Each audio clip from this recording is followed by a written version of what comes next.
السلام علیکم viewers, video کو لاسٹ تک دیکھیں اینڈ چینل کو سبسکرائب کریں۔ اس ویڈیو کو زیادہ سے زیادہ اپنے دوستوں کے ساتھ شیئر کریں۔ تو یہ جن کی سٹوری ہے وہ بتاتی ہے کہ یہ واقعہ اب سے 4 سال پہلے مطلب دسمبر 2020 کا ہے۔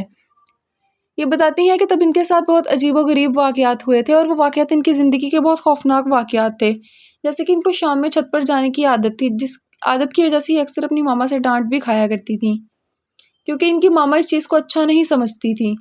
یہ بتاتی ہے کہ ایک دن کی چھت پر گھوم رہی تھی کہ انہیں سڑک پر ایک آدمی دکھائی دیا جو بہت عجیب و غریب اور پھٹے کپڑوں میں تھا، اور ان کے دیکھتے ہی دیکھتے اس آدمی نے دیوار پر چڑھنا شروع کر دیا۔ خیر یہ چیخیں مارتی ہوئی اور نیچے آئیں اور ساتھ والے گھر میں بھاگیں کہ آنٹی کو جا کر بتا سکے، پڑوس والی آنٹی کو، کہ آپ کے گھر کی دیوار پر ایسا کوئی چڑھ رہا ہے۔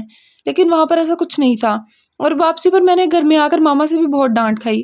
لیکن وہ واقعہ تھا کہ اس کے بعد میری زندگی میں ایسے واقعات رکے ہی نہیں۔ مجھے کمرے میں کسی کی پریزنس فیل ہوتی اور جب فیل ہوتی تو میں بہت زیادہ چیخیں مارتی۔ میری دونوں خالہ اس پر میرا مذاق اڑاتی اور کبھی مجھے پاگل تو کبھی یہ کہتی کہ اس کی شادی کرو، اس کو اور کوئی مسئلہ نہیں ہے۔ خیر اس کے علاوہ ایک رات مجھے ابھی بھی یاد ہے کہ میری آنکھ کھلی، میں دیکھ رہی ہوں کہ میرے سامنے میرے دونوں بھائی بیٹھے کھیل رہے ہیں، اور اچانک یہ سین چینج ہوتا ہے اور بھائی اتنی ہارر ان کی شکلیں ہو جاتی ہیں، جب میں چیخیں مارتی ہوں تو وہ دونوں وہاں سے غائب ہو جاتے ہیں۔ پھر ایک رات میں دیکھتی ہوں کہ ماما میرے منہ پر تکیہ رکھ کر مجھے مار رہی ہیں اور ساتھ ساتھ ہنس رہی ہیں۔ میں چیخیں مار رہی ہوں۔ جب میری آنکھ کھلی تو میں نے دیکھا کہ ماما مجھے مار نہیں رہی بلکہ ماما مجھے جگا رہی تھی، کیونکہ میں چیخیں مار رہی تھی۔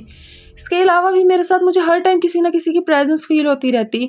جب مجھے فیل ہوتا میرے ساتھ کوئی ہے تو میں بہت زور زور سے چیخیں مارتی۔ سب نے مجھ سے دور جانا شروع کر دیا سوائے میری ماما کے، کیونکہ میری ماما ہمیشہ پریشان رہتی کہ ایسا میں کیوں بیہیو کر رہی ہوں، کیونکہ وہ جانتی ہیں میں ایسی نہیں اور میں اسٹڈی میں بھی بہت اچھی ہوں۔ اس کے بعد میرے نانا ابو کی ڈیتھ ہوئی۔ نانا ابو کی ڈیتھ کے بعد یہ واقعات مزید بڑھتے گئے۔ یقین میری ماما کو تب آیا جب بڑے بھیا جو 19 سال کے تھے انہوں نے آ کر بتایا کہ انہوں نے چھت پر 4 یا 5 بچے گھومتے ہوئے دیکھے ہیں۔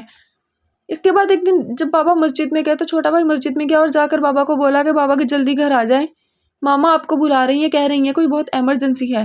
جب بابا گھر آئے تو ماما نے بتایا کہ ماما نے تو انہیں نہیں بلایا۔ چھوٹا بھائی ادھر سے چلتا ہوا آ رہا تھا۔ بابا نے پوچھا کہ تم نے ایسا کیوں کہا، تو اس نے بتایا کہ ماما دور بیٹھی تھی، ماما نے ہی مجھے کہا تھا آپ کو بلانے کو، جبکہ ماما کہہ رہی تھی کہ انہیں اس بارے میں کوئی علم نہیں، انہوں نے تو عبداللہ کو دیکھا بھی نہیں گھر آتے ہوئے۔ اس واقعات کے بعد میری ماما کو تھوڑا بہت یقین ہونے لگا کہ سچ میں ایسا کچھ نہ کچھ مسئلہ تو ضرور ہے۔ میری خالہ کی بیٹیاں ہمارے گھر بہت آیا کرتی تھی۔ ایک دن خالہ کی بیٹی کا پرس الماری سے جب نیچے گرا تو اس میں سے عجیب و غریب سی کچھ کاغذات نیچے گرے۔ جب میں کھول کر دیکھا تو اس میں تعویذ بندھے ہوئے تھے۔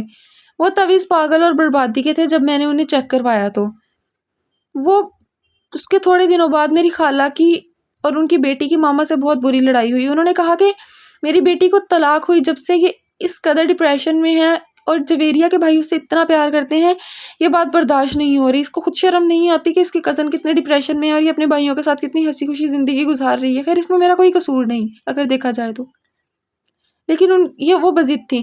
انہوں نے اس ضد میں آ کر، جب ماما نے ان سے کٹ آف کیا، انہوں نے اس ضد میں آ کر میرا نمبرز اور میری باقی ڈیٹیلز لیک کر دی۔ میں نے کبھی ان میں فرق نہیں کیا۔ وہ میرے گھر آتی تھی، میرے کپڑے میری چیزیں استعمال کرتی، کیونکہ میری کوئی بہن نہیں، میں انہیں اپنی بہنیں سمجھتی تھی، لیکن انہوں نے میرے ساتھ یہ کیا۔ خیر اب ان سے مکمل طور پر ہمارا کٹ آف ہے۔